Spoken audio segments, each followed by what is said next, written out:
what do you think the most honest portion of the body is? Guess for me. What do you think's the most honest? Eyes. Eyes. Anything different than eyes? Any other choices other than eyes? Hands. Good. Anything else? Anything else? Interestingly enough, asking that question of my audiences for over 25 years, the number one answer given is eyes.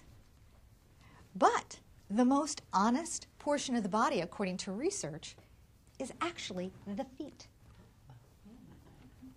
You can actually read the feet for somebody's true emotional state.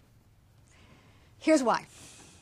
Because the feet are the farthest away from the brain. Also, because the feet are the first to respond in stressful situations. Harking back to what we learned about limbic brain, that primitive brain under stress needs to be able to respond quickly so that it can freeze, flee, fight, fall, or faint right away.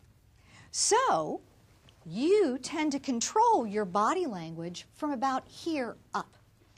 But you have less conscious control of your body language from the midpoint at the belly down. So when you're looking for the truth about how you're feeling and how other people are responding to your messaging, look at the feet. Remember the phrase, where the feet point, the heart follows. So typically, in a lot of day-to-day conversations, you're interacting with people feet to feet. But when you're not fully present with that person, you drift away. You know what I'm talking about, don't you? Like, I've got 3,000, I don't have time. I love you, Kenny, but I just don't have time to talk to you. So what happens is little by little in that conversation, you start to wave goodbye. And you're thinking at some level, Kenny will get it. He'll understand that you've got, you pull out your smartphone and it's ringing, it's making noises, and you think, I've got important things to do right here. And your attention goes away, away, away, and away. By a show of hands, how many of you have ever been in a conversation where you felt like, I don't have time for this. You're important, you're lovely, you're wonderful, but I just don't have time for this. Raise your hands up in the air. Okay. And here's the funny thing that happens when you do that non-verbally. Your body language and paralanguage begin to send the message of leave-taking. And you're pretending to listen, but you're not really there. Now here's the irony. You're doing that because you've got so much to do and you're really stressed. Does that make sense? That's what your motivation is. I don't have time for this. I'm so stressed. I've got so much to do. Here's the scary information. I've actually done research on this particular phenomenon, nonverbal communication.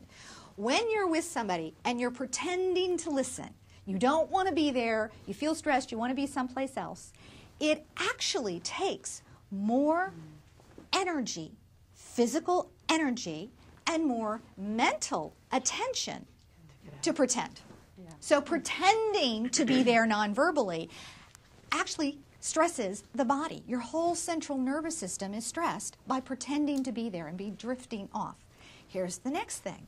When non-verbally you're not paying attention by having your feet towards the person in this particular case, there's caveats to that, they talk more. They go longer. And if they still don't think you're listening, they go longer, meaner, and more intense because they feel like, what's the matter? What's the matter?